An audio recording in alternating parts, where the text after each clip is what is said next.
அஸ்ஸலாமு அலைக்கும் அன்பான மாணவ மாணவர்களே, 8ஆம் வகுப்பு ஆங்கில பாடத்துல முதல் பாடமான த நோஸ் நியூவல் அந்த பாடத்தினுடைய பாடச் சுருக்கம் வந்து இந்த கீழ உள்ள இந்த பகுதியில குடுத்துருக்கேன்.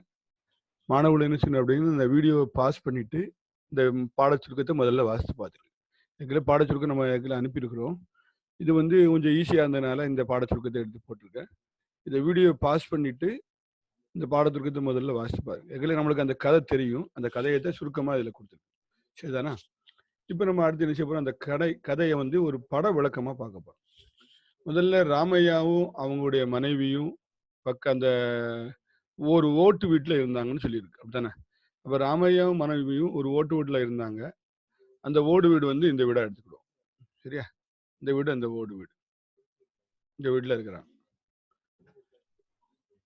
அந்த ஓட்டு வீட்ல இருக்கக்கூடிய அந்த ராமையாவும் மனைவியும் அவங்க எப்படிப்பட்டவங்க அப்படின்னா, ராமையா ரொம்ப அன்பானவரு. அவரு குறையத்தான் சம்பாதிக்கிறாரு. இருந்தாலும் அந்த சம்பாதிச்ச வச்சு அவரு தன்னுடைய குடும்பத்த வந்து நல்ல முறையில கொண்டு போய்க்கிட்டு இருக்காரு. நல்ல மனுஷர் அவரு. ஆனா அவங்க மனைவி என்ன செய்வாங்க அப்படின்னா, அவங்க ராமையாவோட தன்னுடைய கணவனோட அடிக்கடி சண்டை போட்டுக்கிட்டு இருப்பாங்க. அந்த வீட்டினுடைய மேல் பகுதியில என்ன அப்படின்னா, ஒரு குருவி வந்து கூடு கட்டியிருக்கு. ஒரு ஆண் குருவியும், பெண் குருவியும் முட்டை போட்டிருக்கு அதுல. முட்டை போட்டு குஞ்சு பொரிச்சாச்சு. அந்த குஞ்சுகளுக்கு உணவு தேடக்கூடிய பண்பு இது வந்து வேலை வந்து யாருக்கு இருக்கு அப்படின்னா, ஆண் குருவி இருக்கு. அதுதான் வெளிய போய் உணவு தேடிட்டு வரும். அந்த ஆண் குருவி இந்த ராமையானுடைய மனைவிய பார்த்துட்டு, ராமையா எவ்வளவு நல்லவரு. ராமையா வந்து எவ்வளவு நல்லவரு. ஆனா இந்த அம்மா வந்து அவங்கள்ட்ட சண்டை போட்டுக்கிட்டே இருக்கிறாங்க அப்படின்னு சொன்ன உடனே, இந்த பெண் குருவி சொல்லுது, நம்மளுக்கு எதுக்கு இந்த வேண்டாத வேலை? யார் யாரோட சண்டை போட்டா நமக்கு என்ன? நம்ம இங்க கூடு கட்டியிருக்கோம். நம்முடைய குட்டிகள், குஞ்சுகள் வந்து நல்லா இருக்கணும். நல்லா வளரணும். அதுக்கு தேவையான உணவ கொண்டு வாங்க. இங்க நின்னுட்டு என்ன செய்ய அவங்கள எல்லாம் சண்டை போட எல்லாம் பார்த்துக்கிட்டு இருக்காதுன்னு சொல்லி, அந்த குருவி என்ன செய்யுது, ஆண் குருவி சத்தம் போட்டு அனுப்பிருது. அப்ப அந்த ஆண் குருவி வந்து என்ன செய்யும் அப்படின்னா, தன்னுடைய குஞ்சுகளுக்கு உணவு தேட குப்பையில வந்து புழுக்கள தேடும்போது, மத்த பொருட்கள தேடும்போது, அந்த குப்பையில அதுக்கு பக்கத்து வீட்ல உள்ள ஒரு சின்ன பெண்ணுனுடைய வைர மூக்குத்தியானது அந்த குப்பையில கடந்துச்சு. அந்த பெண்ணோட வைர மூக்குத்தி போட்டிருந்தா, அந்த பெண்ணோட மூக்குத்தி வந்து அந்த குப்பையில கிடக்கு. அந்த குப்பையில கிடக்கிறதுக்கு என்ன காரணம் அப்படின்னா, அந்த சின்ன பொண்ணு வந்து வீட்ல வந்து இருக்கும்போது, அந்த வைர மூக்குத்தி வந்து தரையில விழுந்துச்சு. தரையில விழுந்த மூக்குத்திய விட்டு வீட்டுக்கு வேலைக்காரி குப்பாயின்னு ஒரு ஒரு பெண்ணு உண்டு. அவ தெரியாம என்ன செஞ்சுட்டா, குப்பையில அத தூத்து அத தூத்தி என்ன செஞ்சுட்டா, குப்பையோட சேர்த்து அந்த குப்பை வந்து குப்பை மேட்டுக்கு போயிடுச்சு. அந்த குப்பை மேட்டுல இந்த வைர மூக்குத்தி கிடக்குச்சு. அந்த வைர மூக்குத்தி எடுத்துட்டு, அந்த அது என்ன ஏதுன்னு தெரியாம, அந்த சிட்டுக்குருவி என்ன செய்யுது அப்படின்னா, தன்னுடைய கூட்டுக்கு வருது. கூட்டுக்கு வந்து தன்னுடைய ஆண் குருவிட்ட பெண் குருவிட்ட சொல்லுது, "இது வைர மூக்குத்தி. இது நீ வச்சுக்கோன்னு." உடனே அந்த பெண் குருவி சொல்லுது, "இது எனக்கு எதுக்கு? நம்ம குஞ்சுகளுக்கு ஏதாவது புழு இருந்தா, அந்த புழுவ வச்சு இந்த குஞ்சுகளுக்கு உணவு கொடுக்கலாம். இந்த வைரமுத்து எனக்கு இருக்குன்னு சொல்லி இந்த பெண் குருவி என்ன செய்யுது அப்படின்னா, அத வீசி அந்த வீட்டினுடைய தரையில போட்டுச்சு. அப்ப தரையில அந்த மூக்குத்தி கிடக்குது. தரையில மூக்குத்தி கிடந்த உடனே, அதை யாரு பார்க்கிறா அப்படின்னா, ராமையாவுடைய மனைவி. அவங்க வீட்டுல விழுந்துச்சு. ராமையாவுடைய மனைவி என்ன செய்றாங்க, அந்த மூக்குத்திய பார்த்து அதை எடுத்துடுறாங்க. அந்த வைர மூக்குத்தி அவங்களுக்கு நல்லா இருக்கு. ஆனா, அதை எடுத்துட்டு தன்னுடைய மூக்குல போட்டு பார்க்குறாங்க. அது அவங்களுக்கு அழகா இருக்கு. ரொம்ப புடிச்சு போச்சு. ஆனா, அது அடுத்தவங்களுடைய மூக்குத்தின்னு தெரியல. அது நம்ம கூட கிடையாது அப்படின்னு நினைக்கணும்ல. ஆனா, அவங்களுக்கு புடிச்சு போன உடனே, அத தனக்கு சொந்தமா நடிச்சு வச்சுக்கிறதுக்கு அவங்க நினைக்கிறாங்க. அப்ப ராமையா வந்து தன்னோட வீட்டுக்காரருக்கு சத்தம் போடுறாரு. என்ன சத்தம் போடுறாரு? இந்த மாதிரி அடுத்தவங்க பொருள் இது ஏது உனக்கு அப்படின்னு கேட்கிறாரு. இது கீழ கிடந்துச்சு. இந்த வைர மூக்குத்தியோட விலை வந்து ரூ. 20,000 அல்லது 30,000 ஆகும். இந்த மூக்குத்தி தூக்கி நீ வச்சிருக்கிறியே, இது நல்லதா? நம்மளுக்கு நல்லது கிடையாது. யாராவது போலீஸ்ல கம்ப்ளைண்ட் குடுத்தாங்கன்னா, இந்த ப அந்த அந்த வைர மூக்குத்திய தேடி போலீஸ் நம்ம வீட்டுக்கு வந்துட்டாங்கன்னா, நம்மள புடிச்சுட்டு போயிருவாங்க. நம்மளுக்கு திருடன் பட்டம் கட்டிருவாங்க. நம்முடைய மதிப்பு சமுதாயத்துல நல்ல கெட்ட பெயர் ஆயிரும். நம்ம திருடர் ஆயிருவோம். அத குடுத்துரு அப்படின்னு சொல்றாரு. யார்ட்ட குடுக்க சொல்றாரு அந்த வைர மூக்குத்தி அப்படின்னா, அந்த ஊர்ல உள்ள பஞ்சாயத்து தலைவர்ட்ட குடுங்கங்கிறார். பஞ்சாயத்து தலைவர். அல்லது நீ யார்ட்ட குடுக்க சொல்லணும் அப்படின்னா, போலீஸ்ட்ட குடுங்க அப்படிங்கிறார். போலீஸ்ட்ட ஒப்படைச்சுருவாங்கிறார். ஆனா, அந்த அம்மா வந்து அதுக்கு சம்மதிக்காம, அந்த வைர மூக்குத்திய தன்னுடைய நகைப்பெட்டியில அந்த வைர மூக்குத்திய வச்சுட்டா. அப்போ இந்த சம்பவத்துல பக்கத்து வீட்ல உள்ள அந்த அம்மா வந்து பக்கத்து வீட்ல உள்ள அந்த வைரமுகத்தை காணாக்குனான்ல, அவங்க அம்மா ராமநாதம் அம்மா அவ என்ன செய்யறா அப்படின்னா, அந்த அம்மா என்ன செய்றாங்க, தன்னுடைய பிள்ளைகிட்ட கேட்கறா, "உன் மூக்குல இருந்த மூக்குத்தி எங்கன்னு?" அப்ப அவன் சொல்றா, "அந்த மூக்குத்தியை காணோமா" அப்படின்னா. சரி உங்க அப்பா கிட்ட சொல்லிடாத, அவர் ஆடி சண்டை போட்ட போறாரு, அதனால பொறுமையா இரு. அப்ப இந்த பக்கத்து வீட்ல உள்ள இந்த ராமநாதன் அந்த அவங்க என்ன செய்றாங்க அப்படின்னா, அந்த மூக்குத்திய தேடுறதுக்கு முயற்சி பண்றாங்க. இதுக்கிடையில அந்த பெண்ணோட அப்பா பார்த்துட்டாரு. மூக்குத்தி இல்லாதத. மூக்குத்திய என்ன செஞ்சேன்னு கேட்ட உடனே, "இந்த மாரி காணாம போயிடுச்சு" அப்படின்னு. பொதுவாக ஒரு வீட்ல மூக்குத்தி காணாம போச்சுன்னா, வைர மூக்குத்தி காணாம போச்சுன்னா, அந்த வீட்ல வேலை பார்க்கிற வேலைக்காரியத்த ஃபர்ஸ்ட் சந்தேகப்படுவாங்க. அந்த வேலைக்காரிக்கு என்ன பேரு? குப்பாயின்னு பேரு. குப்பாயி அவங்க தெரியாத்தனமா என்ன செஞ்சுட்டாங்க, தூத்து குப்பையில தள்ளிட்டாங்க. அவங்களுக்கு அது என்னன்னு தெரியாது. அவங்க தூத்துவதும் தெரியாது. ஆனா குப்பையில கிடக்குது. அப்ப அவங்க சொன்னாங்க, "நான் எடுக்கல." குப்பாயி சொன்னாங்க, "நான் எடுக்கல. எனக்கு அதுக்கு சம்மந்தம் கிடையாது." ஆனா, ஊர் மக்கள் எல்லாரும் என்ன செய்றாங்க, அவள தான் சந்தேகப்படுறாங்க. உங்க வீட்ல உள்ள வேலைக்காரி குப்பாயி தான் செஞ்சிருப்பா. இந்த மாரி வைர மூக்குத்தி எடுத்திருப்பான்னு. போலீஸ் என்ன செய்றாங்க அப்படின்னா, அவ அப்பா வந்து போலீஸ்ல கம்ப்ளைண்ட் பண்ணோனே, போலீஸ் அந்த கிராமத்துக்குள்ள வந்து விசாரிக்கிறாங்க. ராமையா பக்கத்து வீட்ல போய் தேடுறாங்க, இல்ல. குப்பாயி வீட்ல தேடுறாங்க, குப்பாய விசாரிக்கிறாங்க, அவளுக்கும் இல்ல. ஒண்ணும் கிடைக்கல. அப்போ எங்கேயுமே இல்லங்கிறது யாருக்கும் தெரியாது.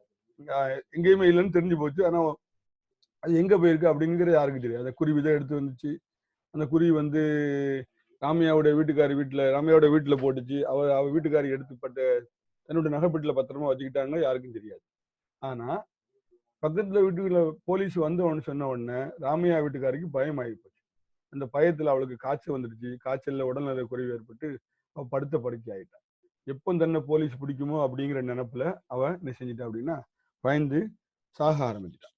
ஆனா, அதே சமயத்துல அடுத்தவங்களுடைய பொருள நம்ம என்னைக்கு எடுக்கிறோமோ, அன்னைக்கு நம்மளுக்கு என்ன வரும் அப்படின்னா, இந்த மாதிரி மனசு வந்து என்ன செய்யும், நம்மளுக்கு பயம் கொடுக்கும். போலீஸ் நம்மள கண்டுபிடிச்சுருவாங்கிற ஒரு பயம் வரும். திருடன் பட்டம் கட்டிருவானோ அப்படிங்கிற ஒரு பயம் இருக்கும். அப்படி இருந்ததுனால, அந்த அம்மா என்ன செஞ்சுட்டாங்க, பயத்துல அவளுக்கு அந்த அம்மாவுக்கு காய்ச்சல் வந்துச்சு. ஆனா ராமையாவும் பயத்தோட தான் இருக்காரு. என்னடா வீட்டுக்காரர் இப்படி குடுக்காம இருக்கான்னு பயத்தோட இருக்கிறாரு. அந்த பயத்தோடயே அவங்க வாழ்நாள் என்ன செய்யுது, கழியுது. சரியா? அடுத்ததாக நம்ம வந்து இந்த பாடத்தினுடைய choose the best answer, synonyms, antonyms, அப்புறம் வந்து fill in the blanks, true or false, அதுக்கப்புறம் வந்து ஹோமோஃபோனை பார்த்து அப்ரிவேஷன், அப்புறம் அக்ரோனிம், இந்த 5ஐயும் பார்க்க போறோம். சரிதானா? சரி. முதல்ல இந்த பாடத்தினுடைய சினானிம்ஸ், ஆண்டானிம்ஸ் பார்ப்போம். முதல்ல நைஸ் ஃபன் இண்டீட். இந்த இண்டீட் என்ற இந்த வார்த்தைக்கு அறிஞர் பொருள் சினானிம்ஸ் பார்க்க போறோம். இண்டீட் என்ற வார்த்தைக்கு அறிஞர் பொருள் வந்து இன்ஃபேக்ட். சரியா? இண்டீட்னா தேவை, இன்ஃபேக்ட்னா தேவை. அடுத்து ரெண்டாவது, இந்த poor woman is in a panic. இதுக்கு அறிஞர் பொருள். பேனிக்னா பயம், பய நிலையில் இருக்கு. அந்த அம்மா வந்து நகையை திருநதை பார்த்த உடனே போலீஸ் அவங்களை பிடிச்சிருவாங்க ஒரு பயத்தா இருந்தாங்களா, பயம். அப்ப என்னது? ஃபியர். கன்சோல்டு அப்படின்னா ஆறுதல். கன்சோல்டுனா ஆறுதல். கம்ஃபோர்டட்னா ஆறுதல். கம்ஃபோர்டட் அது ஆறுதல். அந்த மதர் கன்சோல்டு லிட்டில் கேட். அந்த அம்மா வந்து தன்னுடைய நகையை காணாக்குன அந்த குழந்தைக்கு ஆறுதல் பண்ண சொன்னாங்க. ஒன்றும் பயப்படாத, நம்ம எப்படியா கண்டுபிடிச்சிடலாம். You are always self centred. நீ வந்து தன்னலம், சுயநலவாதி. உனக்கு உன்னுடைய நினைப்பு, உன்னுடைய வாழ்க்கை மட்டும்தான் இருக்கு அப்படின்னு சொல்லக்கூடிய. இதுக்கு அர்த்தம் வந்து ஈகோஸ்டி. சில பேர் தன்னை பத்தி மட்டுமே நினைப்பாங்க, மற்றவங்களை பத்தி நினைக்க மாட்டாங்க. அவங்களுக்கு என்ன பேரு? செல்ஃப் சென்டர்ட் அல்லது ஈகோஸ்டி. What is the secret you are whispering? விஸ்பரிங்கிற ஒரு வார்த்தை. விஸ்பரிங்னா மெதுவா பேசுறது. ரொம்ப மெதுவாக காத்து விடுற மாதிரி, சத்தமே இருக்காது, காத்துல பேசுற மாதிரி பேசுவாங்க. அது என்னது? மர்மர். பேர். அவங்க பேசினா காத்து தான் வரும், சத்தம் வராது. அதுக்கு பேர் மர்மர்னு பேரு. அதுக்கு இன்னொரு வார்த்தை விஸ்பரிங். சரி, இப்போ ஆண்டான விஷயம் பார்ப்போம். ஆண்டான விஷயம் எதிர்ச்சொல். First delight. டிலைட். அந்த ஆண்டான விஷயம் இந்த பக்கம் போட்டிருக்கேன். டிலைட்னா என்னது? மகிழ்ச்சி. சேடுனா கவலை. டிஸ்கிரேஷனா மரியாதை இல்லாம நடத்துதல். ஹானர், ரெஸ்பெக்ட், மரியாதை. கேர்லெஸ்னா கவனமின்மை. கேர்ஃபுல்னா கவனம். சீக்ரெட்னா ரகசியம். பப்ளிக்னா எல்லா பொதுவானது, அது ரகசியங்களா எல்லாருக்கும் தெரிஞ்சது. கன்ஃபைன் அப்படின்னா சுருங்கியது. வைடன் அப்படின்னா விரிவானது, அகலமானதுன்னு அர்த்தம். அப்போ ஆண்டான பார்த்தேன். Delight, disgrace, careless, secret, confine. ஒவ்வொன்றுக்கும் உள்ள ஆண்டு அனுப்பிச்சு இந்த பக்கம் இருக்கு. சரியா? சரி, நம்ம அடுத்து என்ன பார்க்குறோம் அப்படின்னா, fill in the blanks. The sparrow builds their nets in the அந்த ஸ்பாரோஸ் அந்த சிட்டுக்குருவிகள் built their nets in the தன்னுடைய கூடு வந்து எங்க கட்டிச்சு அப்படின்னா யாருடைய வீட்டுல கட்டிச்சு? Ramaiah's house. RAMAOY Ramaiah house.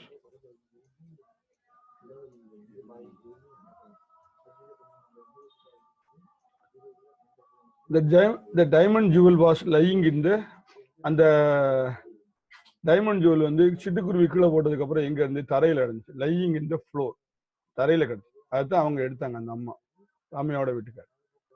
The diamond jewel belonged to, அந்த டைமண்ட் ஜுவல் யாருக்கு சொந்தம்? The girl. GIRL belonged to the girl. THE, the girl. Des was a servant maid of Meenakshi அம்மாள். மீனாட்சி அம்மாளோட பக்கத்து வீட்டுல மீனாட்சி அம்மா இருந்தாங்கல்ல, அவங்களுடைய வேலைக்காரி பேர் என்ன பேரு? Kuppayi. KUPPAYI, Kuppayi. Ramaiah and his wife lived with the fear of. ராமையாவும் அவங்களோட ஒய்ஃபும் கடைசி வரைக்கும் எப்படி பயந்தாங்க? போலீஸ்ல எங்க பிடிபட்டுருவோமோ அப்படின்னு பயந்தாங்க. Getting, fear of getting caught. காட்னா பிடிபடுதல்.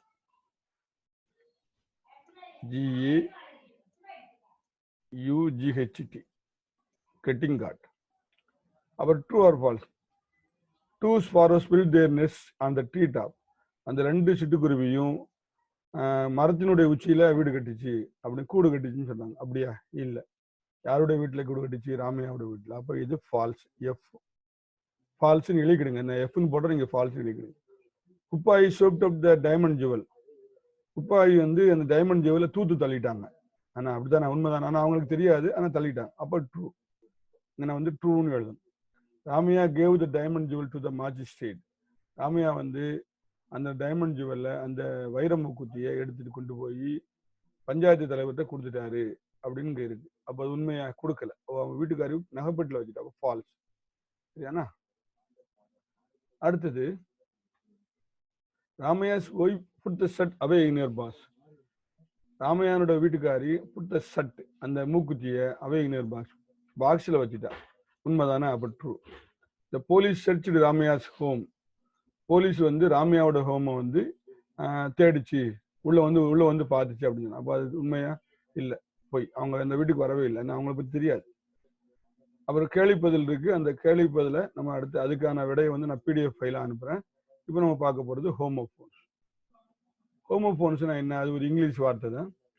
Homophones are the words with same pronunciation but different meanings or spelling. ரெண்டே கவனி. சரியா? ஹோமோஃபோன்னா என்ன அப்படின்னா, ஹோமோஃபோன் அப்படிங்கிறது என்ன?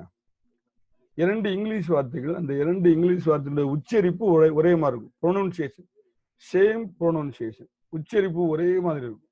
ஆனா அர்த்தம் வேற, டிஃப்ரெண்ட் மீனிங்ஸ், அர்த்தம் வேற. அண்ட் ஸ்பெல்லிங் வெவ்வேறு. அந்த ஆரிஜின், அதனுடைய அது எங்க இருந்து வந்து அதுவும் அந்த மூலச்சொல்லும் வெவ்வேறையா இருக்கு. அதுதான் ஹோமோஃபோன். அப்படி இங்கிலீஷ் நிறைய வார்த்தை இருக்கு. நம்மளுக்கு எடுத்துக்காட்டா புக்ல ஒரு 10 வார்த்தை கொடுத்துருக்காங்க. அதை கவனிப்போம், அதை பழகிக்கிடும். First new. ரெண்டுமே ஒரே உச்சரிப்பு தான். நல்லா கவனிங்க. நியூ இங்க இருக்குல்ல, இது நியூ, இதனுடைய உச்சரிப்பு ஒரே மாதிரி தான் இருக்கும். ஆனா அர்த்த வெவ்வேறு, different meaning and different spelling, அர்த்த வெவ்வேறு. சரியா? நியூனா என்னது? புதுசு, புதியது. இந்த நியூனா என்னது? தெரிந்திருத்தல், அறிந்திருத்தல், அறிதல் அப்படின்னு அர்த்தம். அறிந்தான். சரியா? உன்னை பத்தி தெரிஞ்சுட்டான் அப்படின்னு அறிந்தான். அதே மாதிரி பாருங்க, ஹோல். அப்ப இது ஹோமோஃபோன் தானே, உச்சரிப்பு ஒரே மாதிரி இருக்கு, ஆனா அர்த்தம் வெவ்வேறு. இந்த ஹோலுக்கு என்ன பேரு? துளை, ஓட்டைன்னு பேர். இந்த ஹோலுக்கு எல்லாம் அப்படின்னு பேர். இந்த நைட், KNIGHT, நைட், இதுவும் நைட்டு தான். இந்த நைட்டுக்கு போர் வீரன் பேரு, இந்த நைட்டுக்கு இரவுன்னு பேர். இங்க சி ரெண்டுமே ஒரே உச்சரிப்பு தானே, அர்த்தம் வெவ்வேறு. ரொம்ப ஹோமோஃபோன். சீனா பார்த்தல், சீனா கடல். இந்த சீனா கடல், இது கடல். சரியா? சரி. அப்ப உச்சரிப்பு ஒரே மாதிரி இருந்து அர்த்த வெவ்வேறையா இருந்து ஸ்பெல்லிங் வெவ்வேறையா இருந்தா அதுக்கு பேர் ஹோமோஃபோன் பேர். இப்போ இந்த கோடிட்ட இடத்த நிரப்போம். இந்த பிராக்கெட்ல கொடுத்த ரெண்டுமே ஹோமோஃபோன் தான். எது சரியான ஹோமோஃபோன் பார்க்கணும். முதல்ல அதுக்கு அர்த்தம் அலவுடுனா சத்தமாக, அலவுடுனா அனுமதித்தல். ரெண்டுமே அலவுட். சரியா? அலவுட் இந்த அலவுடுனா சத்தமாக, இந்த அலவுடுனா அனுமதித்தல். I am not dash drink soda. நான் சோடாவை குடிக்கிறதுக்கு அலோவ் பண்ண மாட்டேன் அப்படின்னு சொல்லலாம். அப்போ இது ஐ am not allowed to drink soda. இந்த அலவுடு தான் வரும். The wind dash the leaves. Blue blue ரெண்டுக்கும் ஒரே உச்சரிப்பு ஹோமோஃபோன் தான். இந்த ப்ளூனா கலரை குறிக்கும், நீல கலரு. இந்த ப்ளூக்கு வந்து ஊதுதல் அப்படின்னு அர்த்தம். ஊதினான். The wind blow the leaves. அப்போ BLEW. காற்று இலைகளின் மீது ஊதியது. சத்தம் வரும்ல, ஊன்னு சத்தம் அந்த மாதிரி. I will dash my friend. Meet. ரெண்டுமே ஒரே உச்சரிப்பு. அப்போ ஹோமோஃபோன் தான். மீட் அப்படின்னா MEATனா கறி. இந்த மீட்னா சந்தித்தல். அப்போ இவன் வந்து I will meet my friend. நான் என்னுடைய ஃப்ரெண்டை சந்தித்தேன். அப்போ இந்த மீட் தான் வரும். He will play the second play.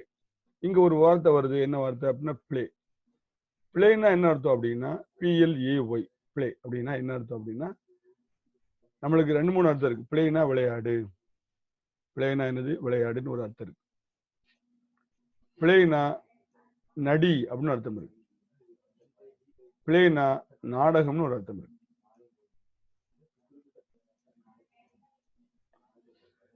இப்போ ஹி வில் பிளே, அவன் நடிக்கிறான். இந்த செகண்ட் பிளே, ரெண்டாவது நாடகத்துல நடிக்கிறான். அப்போ அதுக்கு என்ன ஹோமோஃபோன் பொருத்தமான ஹோமோஃபோன்னா ரோல். இந்த ரோல்னா ஒரு கேரக்டர், ஒரு வேடம். அவன் அந்த படத்துல வந்து இன்ஸ்பெக்டர் ரோல் எடுத்திருக்கான், இன்ஸ்பெக்டர் வேடம் போட்டிருக்கான். இந்த ரோல்னா உருட்டி விடுன்னு அர்த்தம். உருட்டு அப்படின்னு அர்த்தம். சரியா? அப்போ நம்ம எந்த ரோல் எடுத்துக்கணும்? He will play the role in the second role. அப்போ ROLE அது வரும். I have dash the movie already. Scene. அப்போ இது ஹோமோஃபோன் தான். இந்த சீன்னா காட்சி. இந்த சீன்னா பார்த்தான் அப்படின்னு அர்த்தம். சரியா? பார்த்தான். அப்போ நான் இந்த மூவியை, இந்த படத்தை ஏற்கனவே பார்த்துட்டேன். அப்ப என்ன வரணும்? இந்த சீன் தான், ரெண்டாவது சீன் தான் வரணும். அப்போ ஹோமோஃபோன் என்பது என்ன அப்படின்னா ஒரே உச்சரிப்பு ஆனா வெவ்வேறு வார்த்தைகள், வெவ்வேறு அர்த்தங்கள், வெவ்வேறு பேர் என்ன, வெவ்வேறு ஸ்பெல்லிங். அதுதான் ஹோமோஃபோன். இப்போ இன்னும் ஒரு 5 எண்ணம் கொடுத்துருக்காங்க, அதையும் பார்ப்போம். அதுவும் ஹோமோஃபோன் தான். டியூ அப்படின்னா இதன் காரணமாக. டியூனா பனித்துளி. எவ்ரி மார்னிங் பனித்துளி. Every morning my father likes to look at the dash on the cross. ஒவ்வொரு நாள் காலையிலையும் வயல்வெளிக்கு போனா புல்லுக்கு மேல என்ன இருக்கும்? பனித்துளி இருக்கும். அப்ப என்ன, இந்த டியூ வரும், இந்த டியூ தான் வரும். Chennai is the capital of Tamil Nadu. இந்த கேபிட்டலுக்கு ஒரு நிர்வாகத்தினுடைய போர்டு. இந்த கேபிட்டலுக்கு தலைநகரம். அப்போ சென்னை தமிழ்நாட்டினுடைய தலைநகர் என்னது? சென்னை. அப்ப சென்னை இஸ் த கேபிட்டல். இந்த கேபிட்டல் தான் வரும். I was very dash weekend because of my friends went to the village without inform me. இந்த போர்டுனா எரிச்சல் அடைதல். இந்த போர்டுனா ஒரு நிர்வாகத்தினுடைய அமைப்பு. ஒரு கம்பெனி இருக்கு, அந்த கம்பெனியை கட்டுப்படுத்தக்கூடிய அமைப்பு board. I was very bored, எரிச்சலா இருக்கு. I was very bored last weekend. போன வாரம் ஃபுல்லா எனக்கு கடுமையான எரிச்சல். என்ன காரணம்னா என்னுடைய வீட்டுல உள்ள என்னுடைய ஃப்ரெண்ட்ஸ் எல்லாரும் எங்கள்கிட்ட சொல்லாம பக்கத்துல உள்ள வில்லேஜுக்கு போயிட்டாங்க. அதனால எனக்கு என்ன ஆயிடுச்சு? போர் ஆயிடுச்சு. அப்போ போர்டு, இந்த போர்டு வரும். இந்த போர்டு கிடையாது. இந்த போர்டுக்கு வந்து ஒரு நிர்வாக அமைப்பு.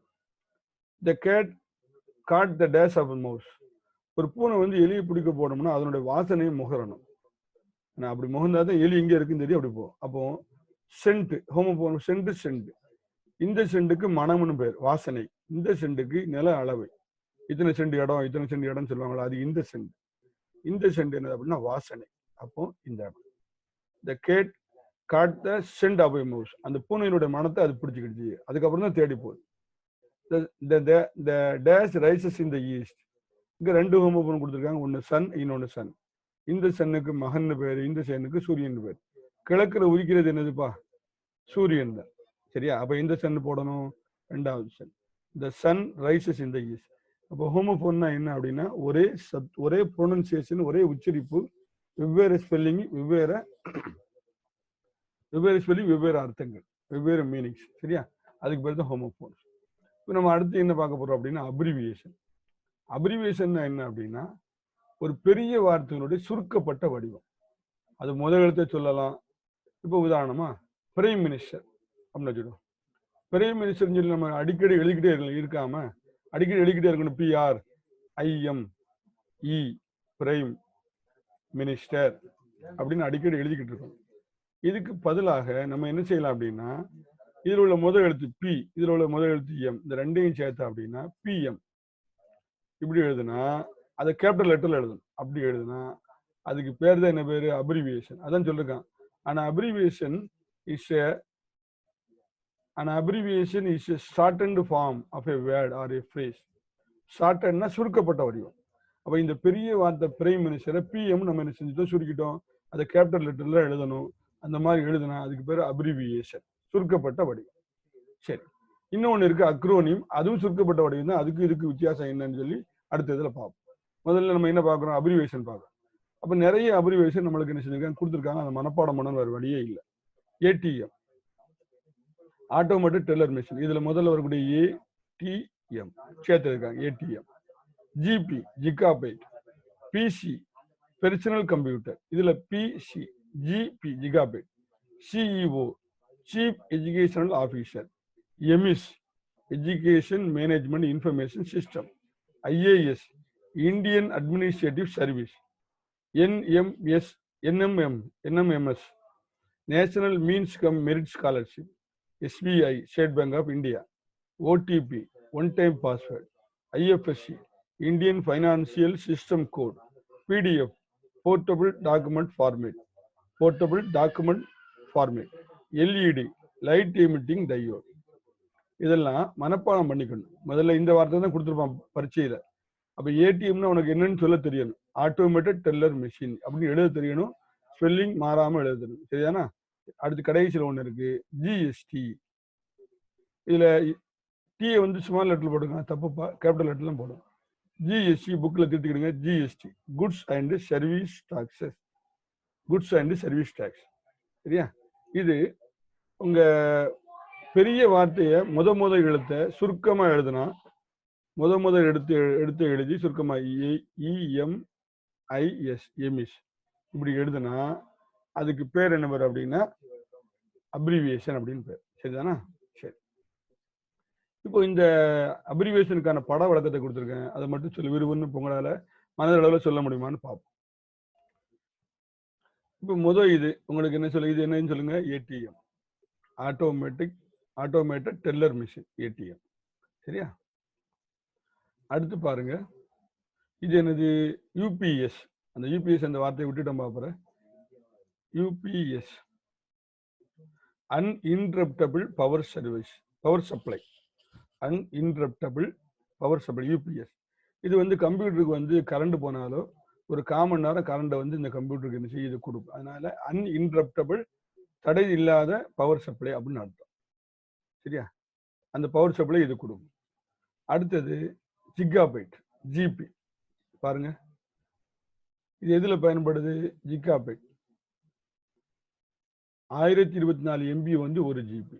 எதுல பயன்படுது அப்படின்னா கம்ப்யூட்டர்லையும் நம்ம போன்ல இத்தனை போனு இத்தனை ஜிபி நம்ம ரீசார்ஜ் பண்ணிருக்கோம் நெட்டுக்கு அப்படி பாக்குறோம்ல, இது ஜிகாபைட். இது வந்து இவ்வளவு இந்த அட்டவணை இப்படிதான் வரும். ஒரு மெகாபைட் வந்து 1200 KB, 1024 MB வந்து ஒரு ஜிபி, 1024 GB வந்து ஒரு டிபி, ஒரு டெராபைட், 1024 டிபி 1.2 1024 டிபி வந்து ஒரு பிபி, ஒரு பீட்டா பைட் அப்படின்னு பேர். இது பெரிய அளவு, இருக்கையிலே பெரிய அளவு. அதுக்கு மேலேயும் பெரிய அளவு இருக்கு. இருந்தாலும் ஜிபினா ஜிகாபைட் நம்மளுடைய நடைமுறை வாழ்க்கையில் நம்மளுக்கு பயன்படக்கூடிய அளவு. கம்ப்யூட்டருடைய ஹார்ட் டிஸ்க் எத்தனை ஜிபி? இப்போ உள்ள ஹார்ட் டிஸ்க் 320 ஜிபிக்கு வருது. அதுக்கு மேலேயும் வரதும் செய்யுது. நம்ம பென்ட்ரைவ் ஒரு 8 GB பார்த்துருக்கோம், 2 GB பார்த்துருக்கோம், மெமரி கார்டு பார்த்துருக்கோம், அது 2 GB. சிலவர் 4 GB மெமரி கார்டு வச்சிருக்காங்க, சிலவர் 16 GB பென்ட்ரைவ் வச்சிருக்காங்க. இதெல்லாம் ஜிபினா என்னது? ஜிகாபைட். அந்த மெமரியை ஸ்டோர் பண்ணக்கூடிய அளவு, காந்த அளவு. சரி, அடுத்தது என்ன பார்க்க போறோம் அப்படின்னா, இது என்னது? State bank of India, SBI.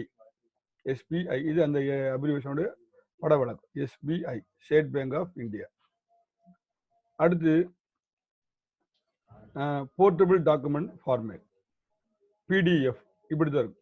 இந்த பிடிஎஃப் வந்து எதுக்கு அப்படின்னா, சில டாக்குமெண்ட், சில ஃபைல்களை, சில இது கடிதங்களை இந்த மாதிரி ஃபார்மேட்டுக்கு மாற்றிட்டோம் அப்படின்னா என்னைக்கு என்ன செய்யாது, அழியாது, அதில் யாரும் திருத்த முடியாது. இந்த ஃபார்மேட்டை ஓப்பன் பண்ணி பார்க்கறதுக்கு நம்ம செல்லில், ப்ளே ஸ்டோரில் அடோப் அக்ரோபாட் ரீடர் என்ற சாஃப்ட்வேர் இன்ஸ்டால் பண்ணாதான் இந்த மாதிரி ஃபார்மேட்டை ஓப்பன் பண்ணி பார்க்க முடியும். அது ரொம்ப முக்கியம். சரியா? அடுத்தது one time password. One time password இப்போ நம்ம அதிக அளவில் நம்மளுக்கு தேவைப்படுது. நம்ம மைனாரிட்டியை வந்து மைனாரிட்டி ரினியூவல் பண்ண போகிறோம், அல்லது மைனாரிட்டி ஃபார்மேட் வந்து ஸ்காலர்ஷிப் வந்து புதுசாக பதிய போகிறோம் அப்படின்னா உங்கள் செல்லு ஒரு ஓடிபி வரும், ஒன் டைம் பாஸ்வேர்டு வரும்.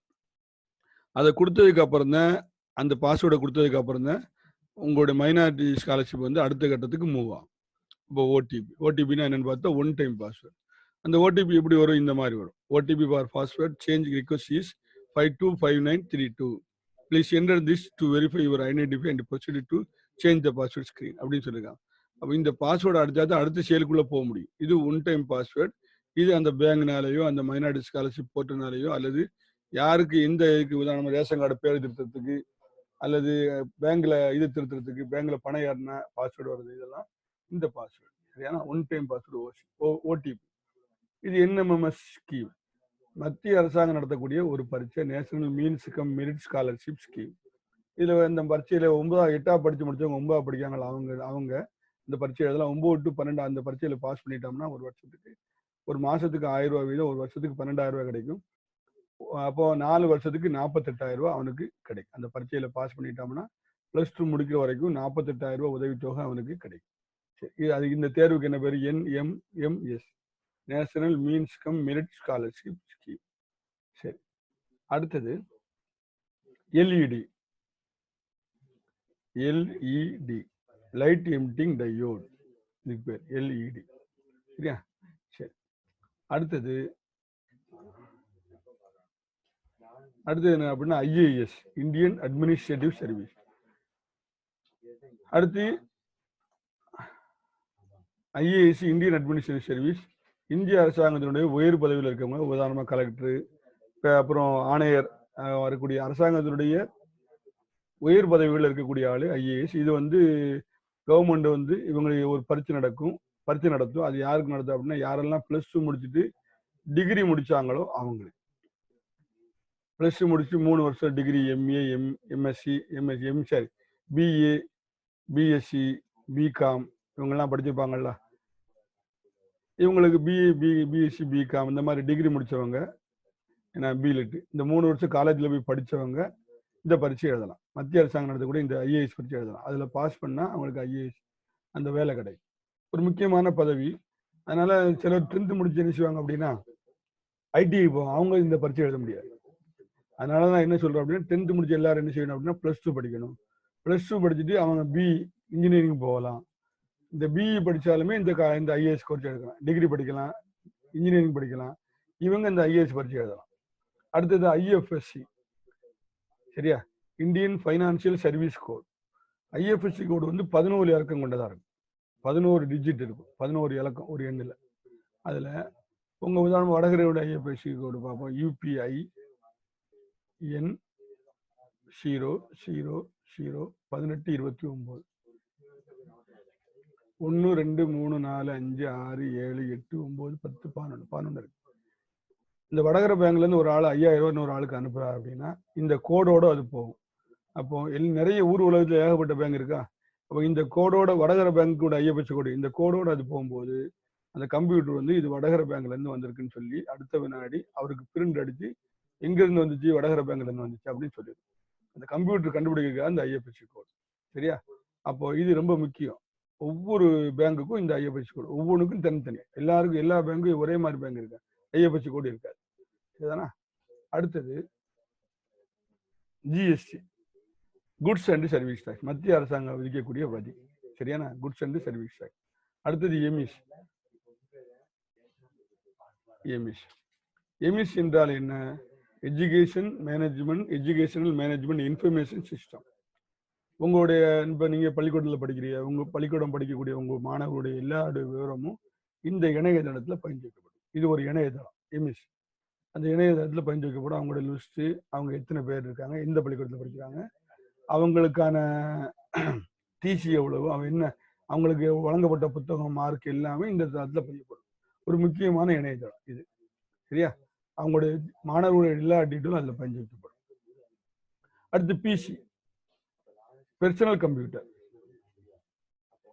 பிசி என்னது? Personal computer. ஒவ்வொரு ஆளுக்கும் தனித்தனியா கம்ப்யூட்டர் இருக்கு. அதுல அவங்க சம்பந்தப்பட்ட போட்டோ, ஃபைலு எல்லாத்தையும் என்ன செஞ்சிடலாம், சேமிச்சு வச்சுக்கலாம். இது பிசி, பெர்சனல் கம்ப்யூட்டர். சரியா? அடுத்து என்ன அப்படின்னா சிஇஓ, முதன்மை கல்வி அலுவலர். சீஃப் எஜுகேஷனல் ஆபீசர், சிஇஓ, முதன்மை கல்வி அலுவலர். இந்த முதன்மை கல்வி அலுவலர் யார் அப்படின்னா அதை முதல்ல தெரிஞ்சுக்கிடுவோம். ஃபர்ஸ்ட் டீச்சர், ஒரு ஸ்கூல்ல டீச்சர் இருக்கார், அவர் தான் ஸ்கூல்ல பார்க்குற ஆள். அவருக்கு தலைமை யார் அப்படின்னா ஹெட் மாஸ்டர். ஹெட் மாஸ்டருக்கு தலைமை யார் அப்படின்னா அந்த ஸ்கூல்ல, தனியார் ஸ்கூல்ல இருந்த மேனேஜர். அடுத்து ஹெட் மாஸ்டருக்கு தலைவர் யாரு அப்படின்னா டிஇஓ. டிஇஓக்கு தலைவர் யார் அப்படின்னா சிஇஓ.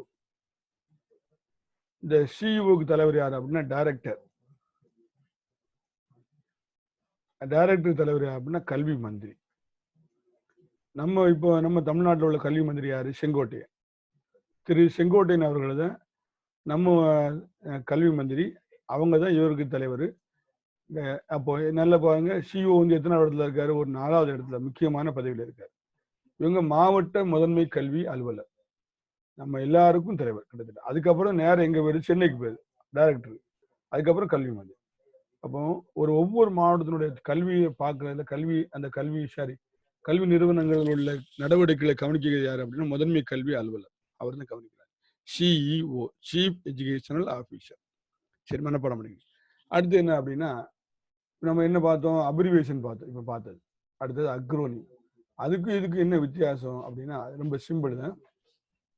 இப்போ உதாரணம் பிஎம், இது பிரைம் மினிஸ்டர். ஏடிஎம், இது என்ன அப்படின்னா automatic teller machine. Automatic teller machine அப்படின்னு பேர். இதுலயும் முதல் எழுத்துதான் சேர்த்து ஒரு பெரிய எழுத்தா உருவாக்கியிருக்கோம். இதுலயும் முதல் எழுத்து சேர்த்து ஒரு சின்ன 3 எழுத்தை உருவாக்கிருக்கோம். ஆனா இது அப்ரிவியேஷன். அக்ரோனிம்னா என்ன அப்படின்னா இதுவும் அதே மாதிரி தான் செய்ய போறோம். ஆனா இதுக்கு வித்தியாசத்தை முதல்ல பார்ப்போம். நல்லா கவனிங்க.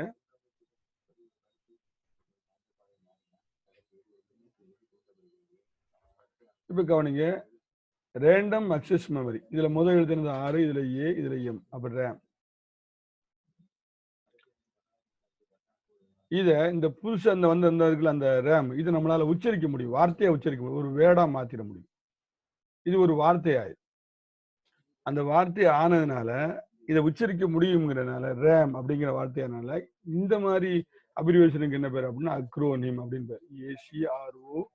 ACRONYM, acronym. பாருங்க, வேர்ல்டு ஹெல்த் ஆர்கனைசேஷன், அது எப்படி வருது? அதுல முதல் எழுத்து பாருங்க, WHO, ஹூ. இதை உச்சரிக்க முடியுது. PAN, permanent account number, PAN. UDISE, இதை உச்சரிக்க முடியுது, unified district information system for education. NEET, national eligibility cum entrance test. ROM, read only memory. RAM, random access memory. Avadi, armoured vehicles and ammunition department of India. அடுத்து news, north west and south, north east, west and south. SIM, subscriber identification model. LAN, local area network. VAT, value added tax. இப்போ இதுல இது பார்க்கறதுக்கு எப்படி இருக்கு? Abbreviation மாதிரி தான் தெரியுது. ஆனா இந்த சுருக்கப்பட்ட இந்த வார்த்தைகளை நம்மளால உச்சரிக்க முடியும், அது ஒரு வார்த்தையா மாற்ற முடியும். அப்படி மாற்ற முடியறதுனால அந்த மாதிரி சுருக்கப்பட்ட வார்த்தைகளுக்கு என்ன பேரு? அக்ரோனிம். சரியா? அப்ரிவேஷன் கிடையாது. அதுதான் இங்க சொல்லியிருக்காங்க. An acronym is a shortened form of phrase is usually made up of initial letters of that phrase. For example, NATO, North Atlantic Treaty Organization, NATO. சரியா? இதை மேல விளக்கம் சொல்லியிருக்கேன், அதை பாருங்க.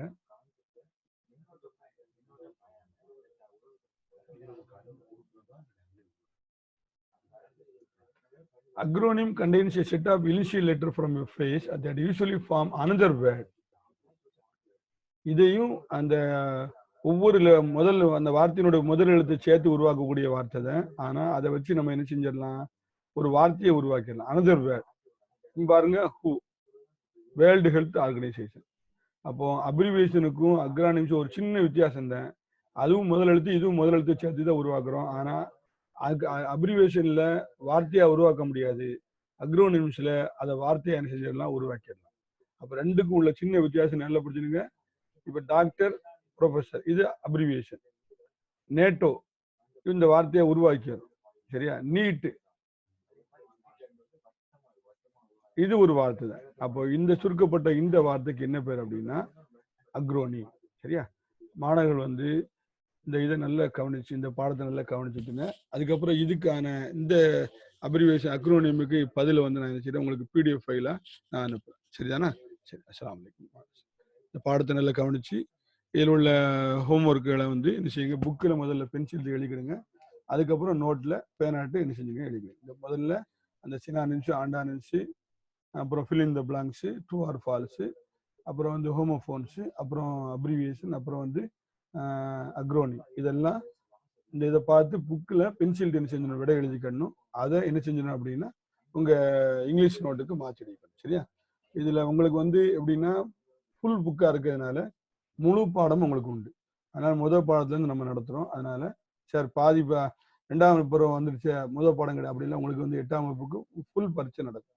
அதனால முதல் பாடத்துலேருந்து கடைசி பாடம் வரைக்கும் நம்ம நடத்தி ஆகணும். அதனால மாணவர்கள் இன்னைக்கு என்ன செஞ்சணும், உடனே இதை குறிச்சிருங்க. அஸ்ஸலாமு அலைக்கும் வரஹ்மத்துல்லாஹி வபரகாத்துஹு.